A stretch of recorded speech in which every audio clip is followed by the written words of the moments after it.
Hello everyone and welcome back to Disassembling.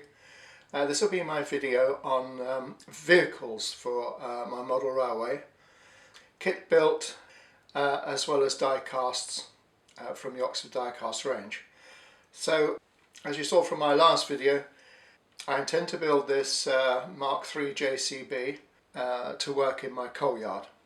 So here are the parts laid out, and I've got some basic tools to work on it, some knives and cutters and things, and a couple of reference photographs to work from. The only thing I do quite like these, making these my homemade files. There's various grades of wet and dry paper just glued onto coffee stirrers, and I mark them up with the grade, and they're really quite useful because they're a good size for modelling files, and they're easily renewable. The kit is quite old, and the moulds that are used to make the parts produce quite a bit of flash. Now, flash is the little bit of plastic that gets forced out of the moulds when they become worn and old. Sometimes it can be a real problem in kits. On the first part of the assembly, which is the seat and the steering wheel and the rear bucket control panel, all went together quite well, but it was a little difficult fitting the biggest part in the kit, which is the body. And it's not quite clear from the instructions how it goes, but this should recess flush into there, and with a little bit of filing and sanding and fettling I've actually got it to fit. There's some slots there to take the axles, and they need to drop into that. So it does fit now, and I can fit this together and glue it, and then I'll leave it for a while to fully dry. There, it's clicked into place now. You can see the slots on top of the wheel covers or mud guards. They're to take the cab sides. I taped the side frames of the cab into the slots on the body, and then I glued the roof and the front screen frame to it and let it thoroughly dry. So this morning I removed the tape, and I've got a completely separate and fully dried cab section, and I'll leave these apart until after the painting. Also, I've assembled the rear articulated arm for the smaller bucket. These are the two buckets which I've cleaned up and prepared, but I've noticed the fine appearance along the front there is not the same as my references, so I guess there would be various bucket options. As it's going to work in the coal yard, I don't want the tines particularly, so I'm going to modify this. Here's a close-up of the modified buckets, loading buckets. So I've cut the tines off the big bucket and fashioned a blade from plasticard. I just filed one edge just to thin it and cut it to fit. I haven't done anything yet to the small bucket. It still has its forks, but I'll cut these away too, I think, and replace them with a blade. I'm going to simulate the weight of the vehicle by standing a flat spot on the bottom of each of the four wheels. There, the four wheels are finished. They're actually standing on their own without support, just on the little flats. The build is now finished and ready for painting. One final job before we prepare for that. I'm just going to draw around the inside of the screen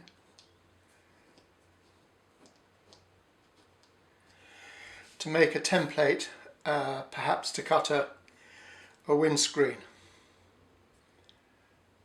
In addition to building the dapple kit, I'm going to prepare these die casts for use on my railway. I'm going to show you a few different finishes you can try. The first two are working vehicles. Both will need toning down and both will need some weathering. Quite a bit, I think, in the case of the coal lorry. Next to the Scammell is a Morris Traveller and a Mini. These are road vehicles, and basically I'm going to leave them as they are, just some toning down of that high gloss. The final two, which is a Ford Anglia and a Ferguson tractor, I'm going to repaint these. They have been stripped of their original finish. With the area prepared for spray painting, we're going to use some Halford's white primer. This is a popular choice for many plastic modelers, and certainly the obvious choice when you're preparing bare metal, as we are doing with two of the cars. So here are the two metal bodies, and what I do is just take a lump of blue tack, probably a bit big,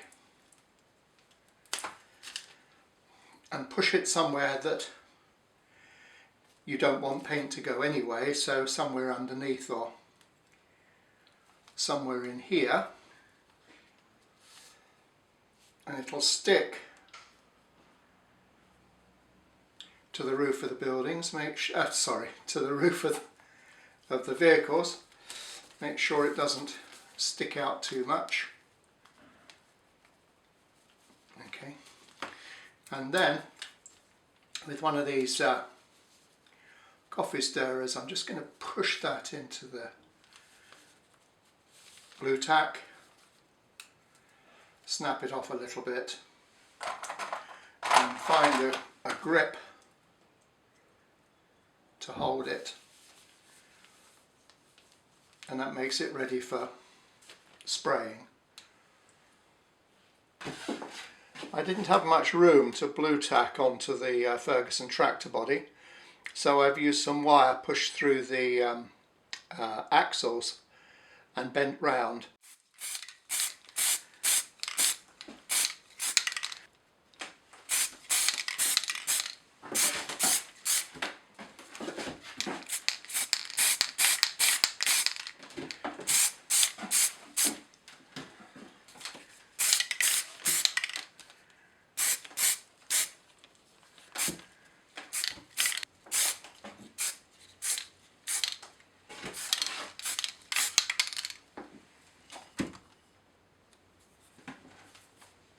Plastic is a bit more fragile to spray with the acrylic lacquer. It will eat into the plastic if you're not careful. So a little and often, a few coats, lightly sprayed on, and build it up.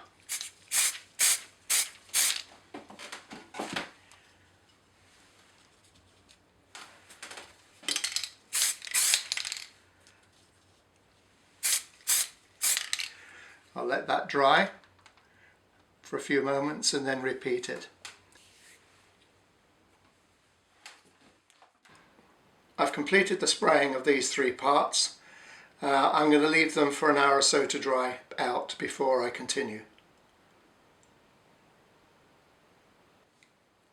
I'm going to show you how I prepare some of these die-cast vehicles for weathering or repainting. And there's two options really. One, you can paint them as they are, which we'll look at in a moment. The other one is to take them apart so you're left with a complete body shell.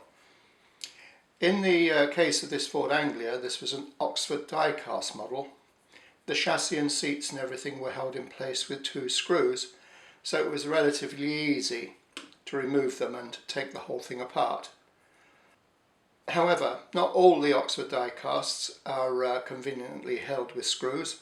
Some are riveted, some have one screw, one rivet, which makes them difficult to take apart. What I'm going to work on at this stage is another Oxford die-cast model, and that is the second of my two Scammell scarabs. Now I'm going to disassemble this so that we can weather it, and it is held, the chassis is held in place with one screw. So the first thing I can do is remove that screw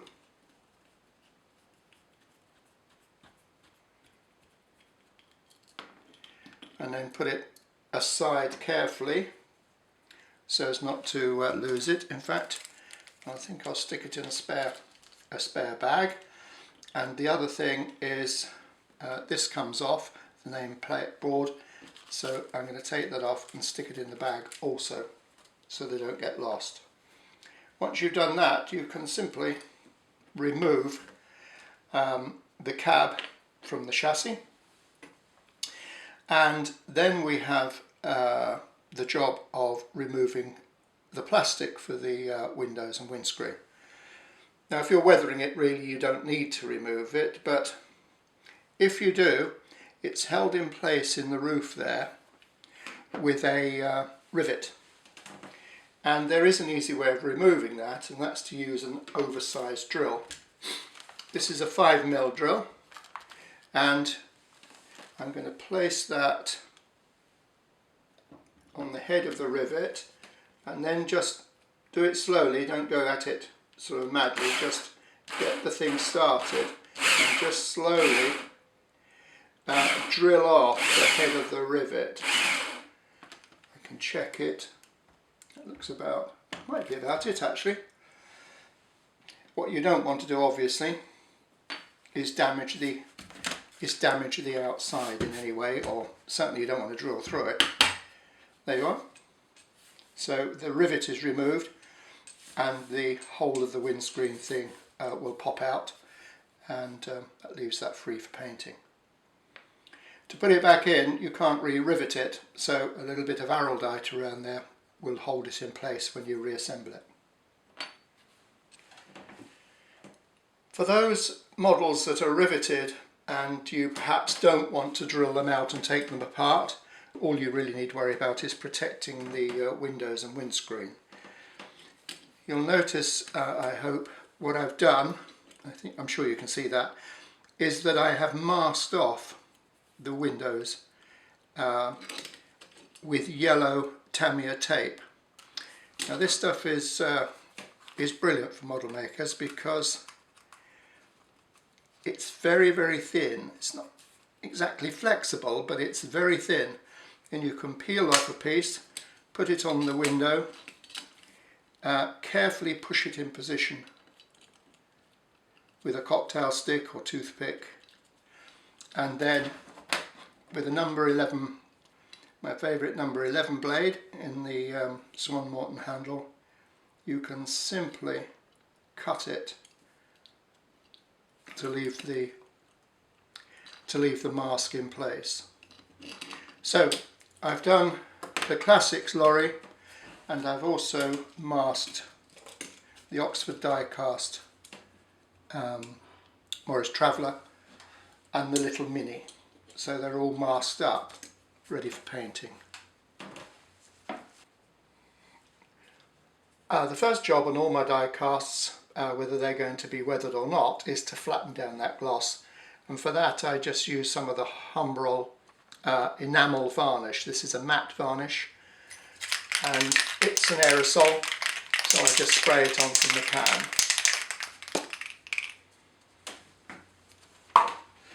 A few light coats is better than drowning it with too much paint in one go.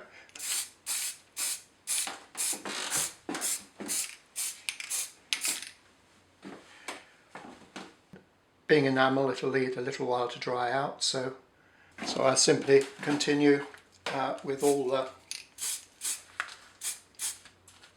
models I've prepared.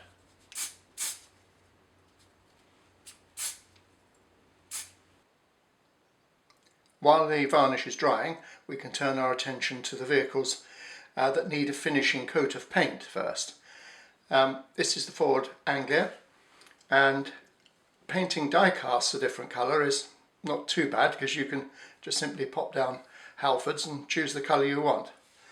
I'm going to paint this black because it was the first car I shared with my brother, actually Adrian, and in the early 60s we co-owned this a black Ford Anglia. So it's going to be rather nice to spray this black in and sort of mark that and have this car on my railway. I'm going to spray it with satin black.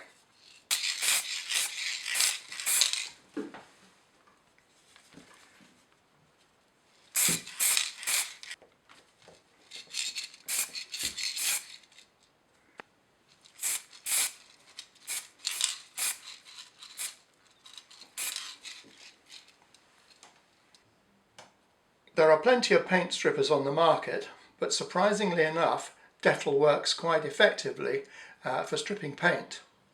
It takes a while though, that's the only downside.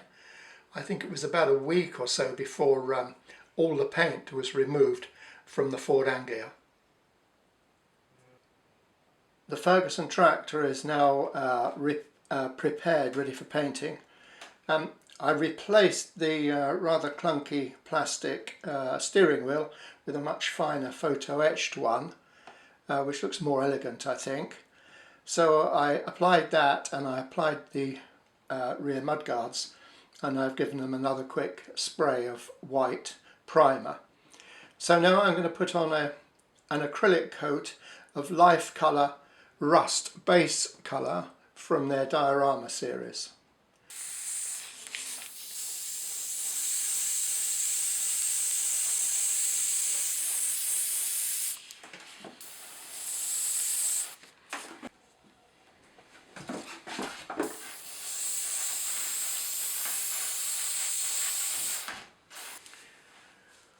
The Mini and the Mini Traveller are now finished. The flat varnish has certainly toned down the blue, but it's made it a little too flat. So I'm just going to bring that back again with some either a satin varnish or a thinned gloss varnish, just to raise the shine a little bit. This can be brushed on.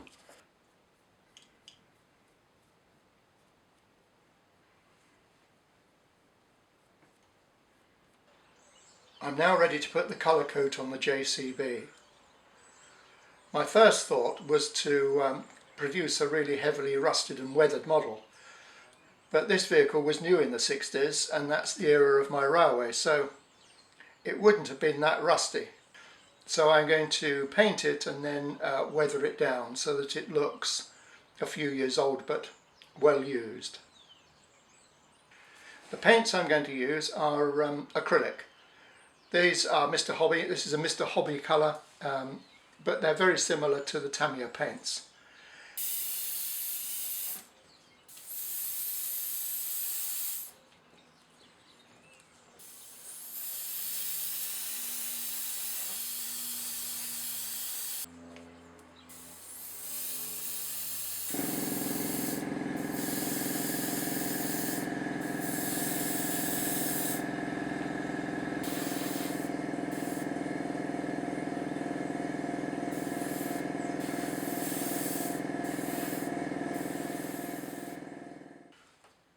These are the items that need to be painted red on the JCB. Now red's a colour that doesn't wear very well outside, it fades. So what I've done is, into my red I've mixed a fair amount of white to make it sort of pinkish. So that should look like a faded red, hopefully. I've masked off the arms of the large bucket with Tamiya tape.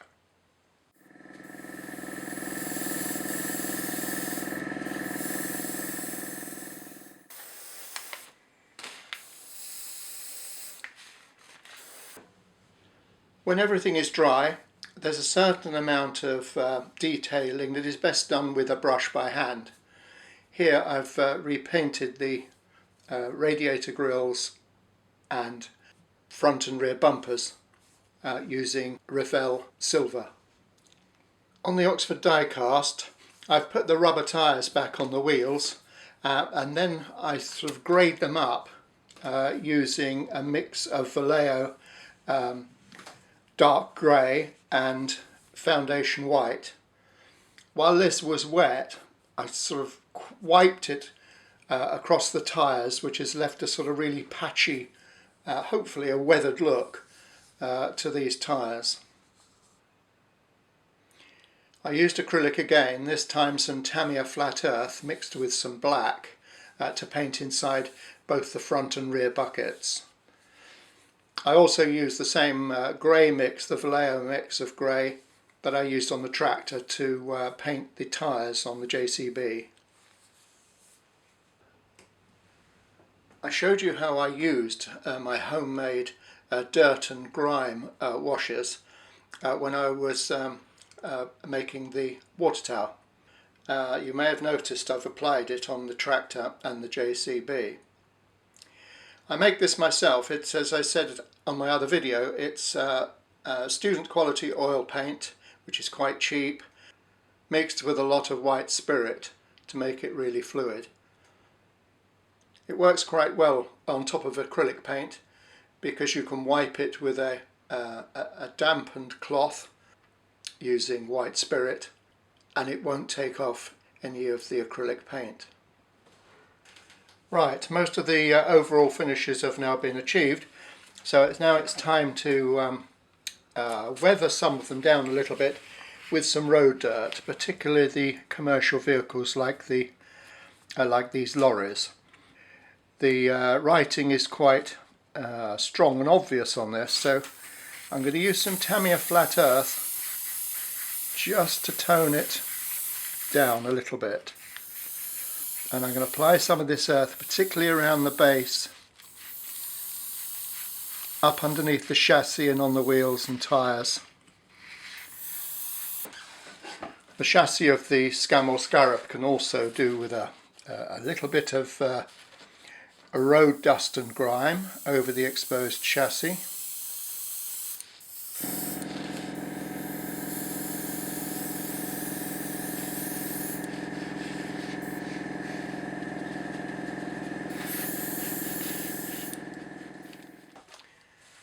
Finally, time to reassemble the Anglia and the Scarab. I've glued the windscreens, the windows into both vehicles, and I've screwed the base on that. So all I have to do now is just assemble the Scarab.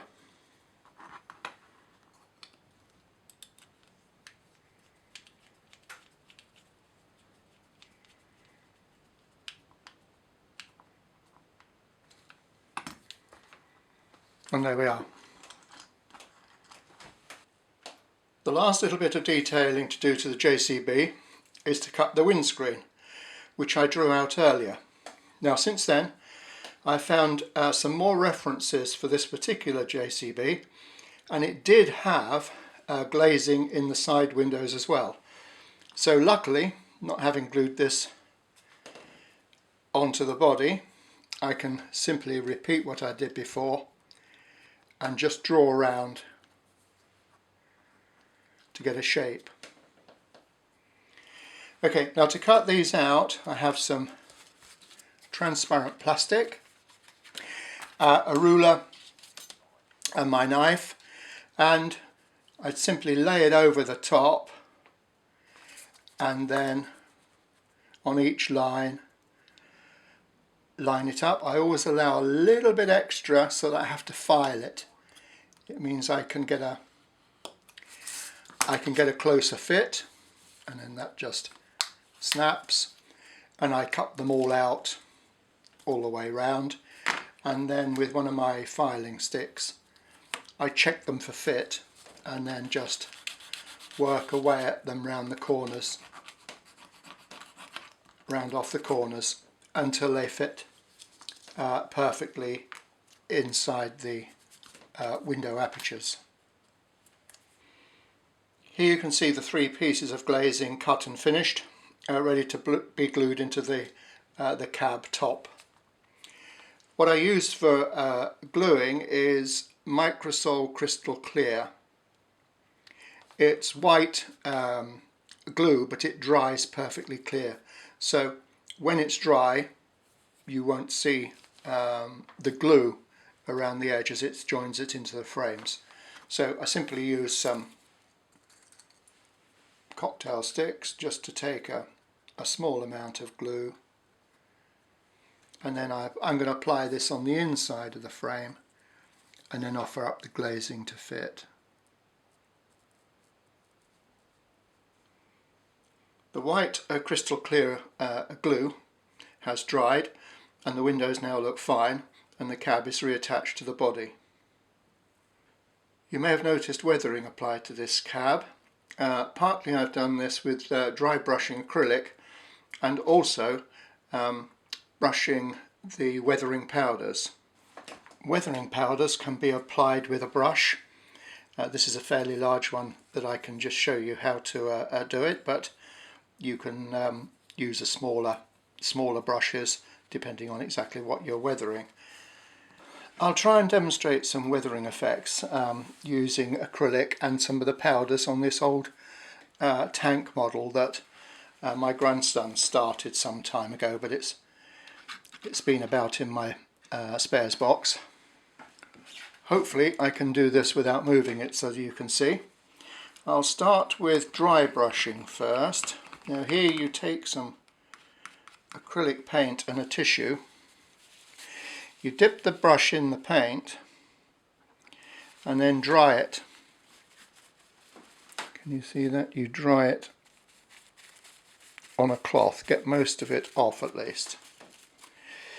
And then, very lightly,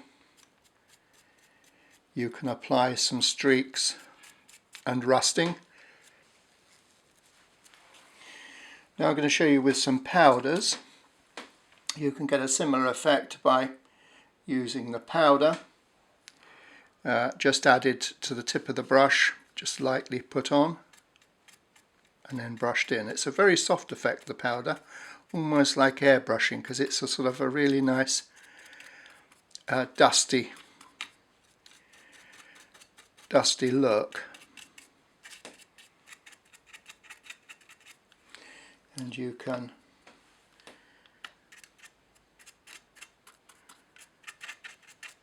build it up, you can change colour. When you're happy with the general effect, that can be varnished over with a matte varnish to seal it and protect it. Well, here we are finally, a set of 7 weathered and repainted vehicles ready to grace my layout. I'm quite pleased with them. There's a good variety of techniques and finishes. I hope you found it interesting. If you have, please feel free to subscribe and make comment. Thank you very much for watching.